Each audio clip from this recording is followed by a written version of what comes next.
Hey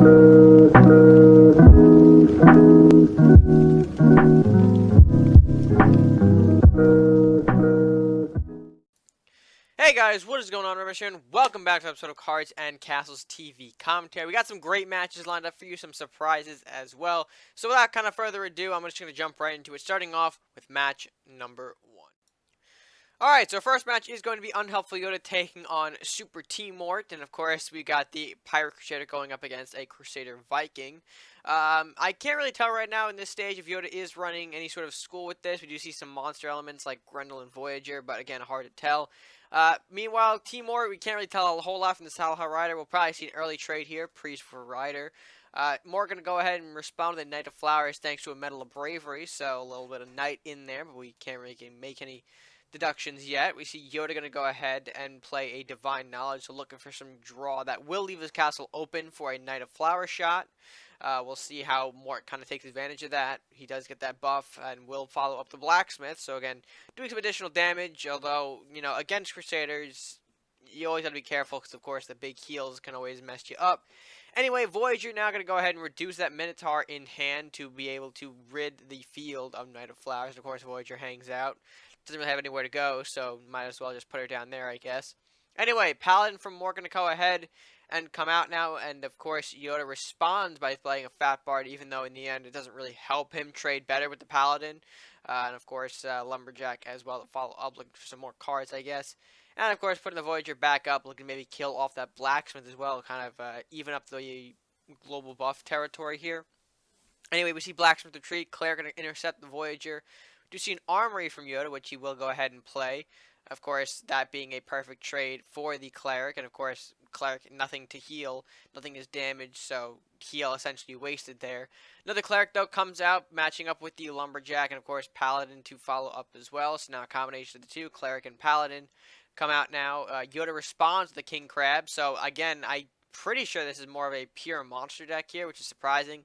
Especially, again, in these colors, something we haven't seen for a very long time.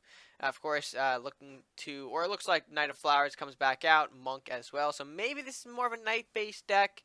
We do see a lot of Knight elements from Mort, so kind of have me wondering there. King Crab going to go ahead and kill off the Monk, and Maddie comes out bringing the Lich with him, excuse me. Followed up by the Southport Captain for some extra invest, and of course they will go back to Mort at that point. And honestly, Mort in the more disadvantageous spot here, working with a limited number of, or working with the same number of cards now since he just drew, but overall being completely overshadowed on the board here. You've got, you know, the King Crab up front there, Lumberjack, Southport, Lich, and Maddie all provided with nice buffs from the Bard and Armory. So we'll see if Mort can like respond to this. Luminaris could do some work here, but yeah, it's if he has it in hand. We do see a Lore Master, so obviously no Luminaris in sight for now. We do see a Mercenary's Execution, which will be used to take out that Lore Master, so smart of Yoda identifying that if Tarius is kept alive, Mort can quickly turn things around and building up more resources. So good to take that out while he can. And of course, he can follow up the Blacksmith, which he does do, meaning that the Southport can now kill off that guarding Knight of Flowers, and King Crab can move in. After Lumberjack, I believe, kills off that Paladin, which we just saw there. And of course, things are nearly even, more in Yoda's favor. Of course, 14 to 13 in terms of castle health. Mort can open up with a Frog Prince for his following turn that will kill off the King Crab. His resolve does keep him alive. Faith Everlasting, so again, some heals in there in the Crusader faction. And of course, the rebounded Faith Everlasting going towards the Frog Prince. So looking to maybe survive an incoming Maddie, or at least take down one of the two, or defend castle, something along those lines. Yoda, meanwhile, going to go ahead and draw. We do see some Ajiras in hand. We'll see if he decides to play any of those in this matchup.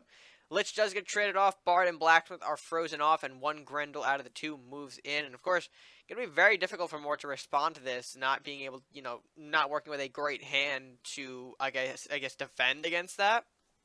We do see a Dragon Crest Shield followed up by a healing, and of course, Cleric actually takes the... Cleric does go up a little bit, which does have me kind of wondering, because with the Dragon Crest Shield, it would be nice for him to get some hits and maybe get some cards, but I can understand Grendel can still take him out in one shot, so that is a tricky call to make. We'll see if the Cleric avoiding, you know, going up was the right move in the end. I doubt that Mort's going to have enough resources to make it back in this matchup here, just by how many global buffs Yoda's got on the board, plus how many extra resources he has. Not counting the Ajiras, which can also give him 2 more monsters. But I'll go ahead and, I guess, holding off on the Ajiras, because that could also give Mort some cards to sort of bounce back with here. So 1 Grendel takes kill on the Blacksmith, so no more global buffs on Mort's side. And of course, another Grendel to follow up. So 2 big bodies coming down Mort's face. Only 1 card to block. He does have a Lightning Blade, which will kill off 1 Grendel. Of course, it would be nice for him to have that buff somewhere else, but we do see immediate surrender after that. He's got nothing else to respond.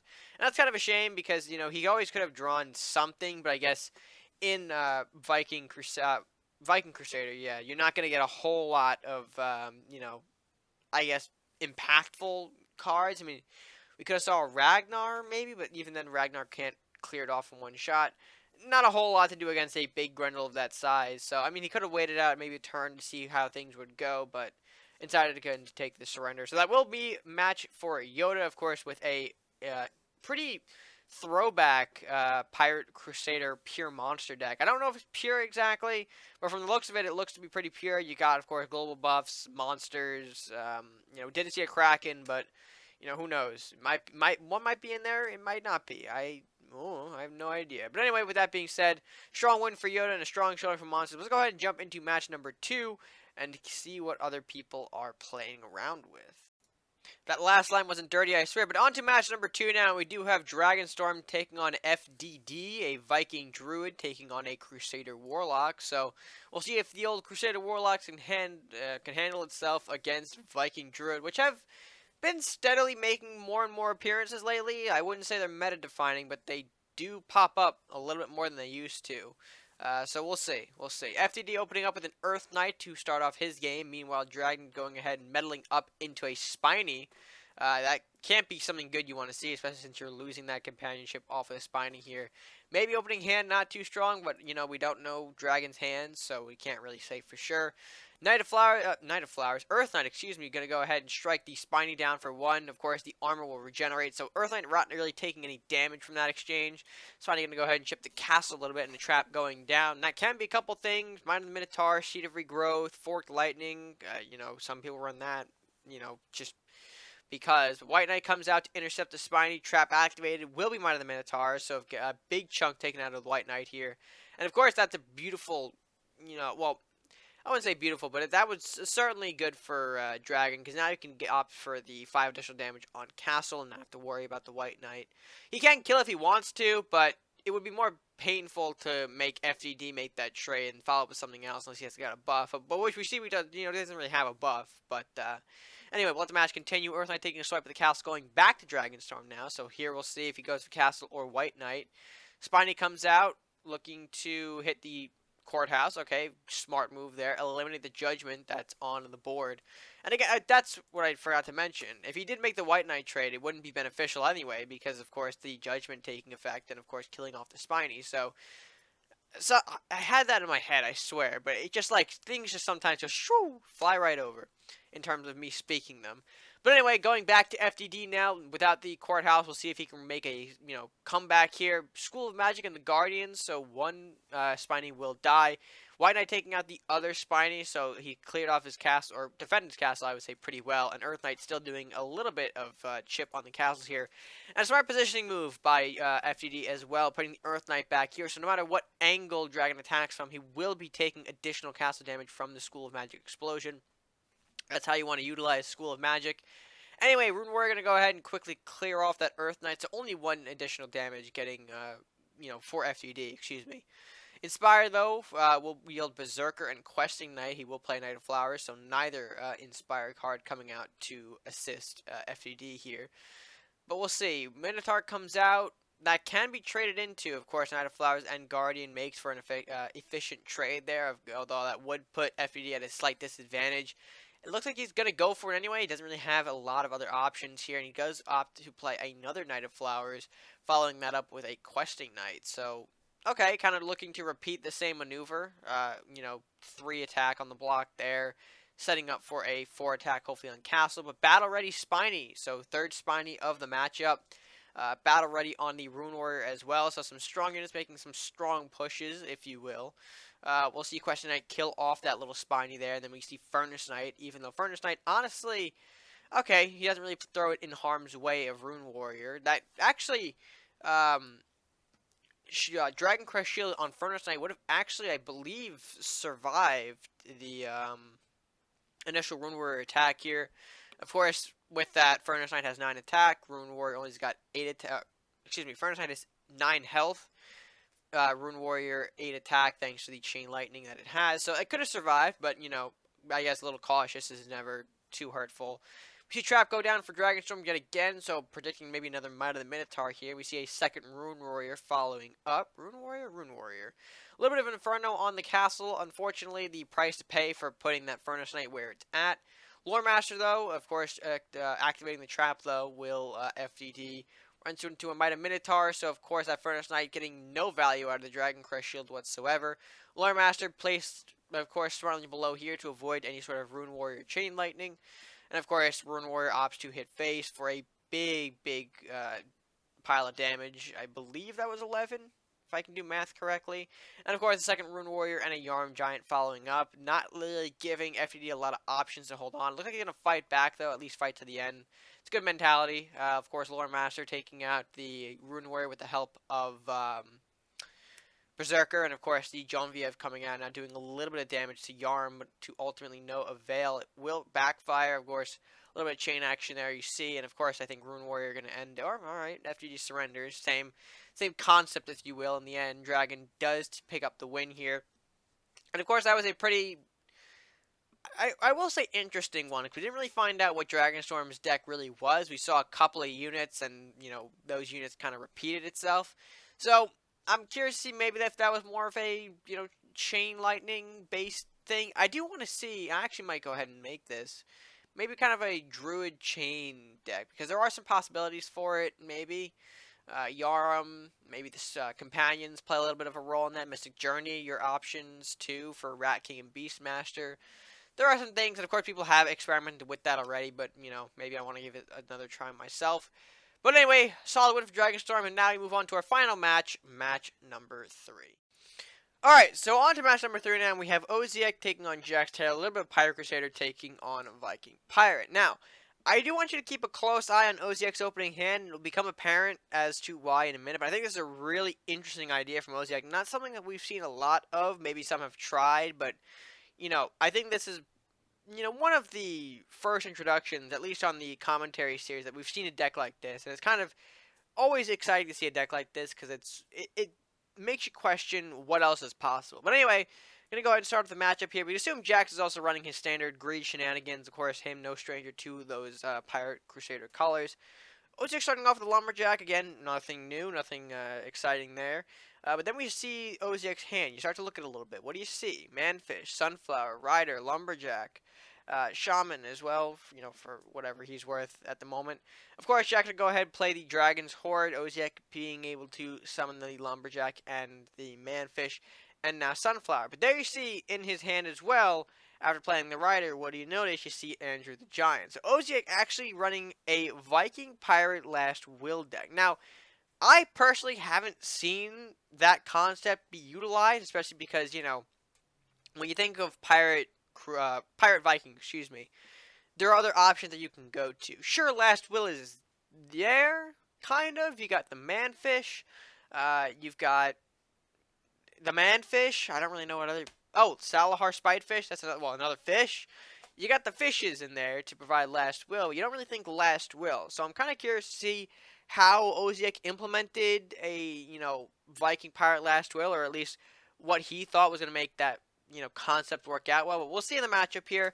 We continue on. All of the Last Will units being thrown onto the board now. All of them being kept, you know, relatively at bay. And of course, Oziek does play a little bit of advantage here. He has the, well, he's got the advantage in the sense that there's no burn from Jax, of course, now running the Warlock, nor is there Chain, so he can afford positionings like this. So, you know, Pirate Crusader not really one for, you know, they have the direct damage, but that's only for one target. They don't have a lot of AoE or any widespread damage, so we'll see what Jax can do. If he throws out an early Genevieve thanks to the Dragon's Horde he played in the previous turn. Oziek's got a lightning blade though of his own. We all know how that devastating card can be utilized. And then we see Shaman draw a Rally of the Town. So I'm personally not really sure where the rally comes into play. I have an idea, but not gonna really confirm anything as of yet. Smuggling Ring Merchant's Favor, Southport Captain, gonna go ahead and draw him some additional cards there. We do see Disintegrate, which is a strong card, especially against, well, I mean, I wouldn't say strong. It's a decent card against Last Will. Of course, you're cutting off a Last Will for Andrew, so he can't really get that buff. Although Oziek recognizing that now, he's going to go ahead and summon Andrew. So now we're going to start to see Andrew getting a little bit buff, excuse me. And of course, the Salahar Rider taking out the Southport Captain there, thanks to his Last Will. I do think that Oziek had a backup plan, though. He probably would have charged in Sunflower too if the Salahar Rider didn't work out too well. Although the Rider did, so... and of course, Lumberjack going to go ahead and retreat a little bit, move around. And of course, like I said, he can keep this positioning because there's no chain to worry about. This isn't great now that Jax knows what he's up against. He does take out that Lumberjack, preventing some draw, which is really one of the stronger options he could have went for here. Viking Pirate, not too strong on draw, so wherever he can cut off Oziek's draw, he probably will. And of course, Jax using the additional gold to summon a Sentry Golem to the board. And of course, this does throw around something that I kind of had for a while now. Deflect. It's one of those abilities that if you overlook in a match, you're gonna get pretty stomped by it. And of course, it's carried by a few cards: Genevieve, Craxus, Drymoth, and Sentry Golem. 3 of those cards, I would say, can be summonable in any Crusader deck. And without Crusader, how popular the faction is, I'm kind of surprised that we don't see more deflect options. Because in an age where people are always carrying the hard removals like Execution and Murder and Burns from Warlock, like Dragon's Fire and Bolt. Deflect is one of a great ability that can completely stomp someone who's not really paying attention too much. So, just again throwing a quick note out there, if you're in a Crusader deck, try utilizing Deflect where you can. It'll definitely, I think, pay off for you, especially in an age where we've got all these direct removals bouncing around in many places. Anyway, Shaman coming back out, or at least a second Shaman. Another Sunflower comes out. Genevieve takes a swipe at that vicious Sunflower. Captain going to be finishing it off. That does bode pretty badly for Jax, of course, losing the Captain. Does throw out a Dragonstorm, which will connect 1 on Andrew, 2 on Manfish, and Stunning Grenade, stunning the Andrew in place there for a bit. So overall, not the worst turn, but not the best turn for Jax. Looks like a Manfish Lightning Blade comes out, takes a hit on the Genevieve. Doesn't survive, though, considering Manfish's Last Will. And, of course, we're getting some further buffs on Andrew, which is nice to see. Jax, meanwhile, opens up with a Mordok on his following turn.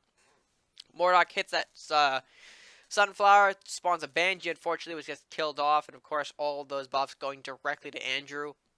Oziek going to go ahead and play the Onslaught that he just drew. Perfect little removal there, if you will. Kills off the Mordok and summons a Sea Witch as well, which is another curious part. So we do see some spawner-based cards in this deck.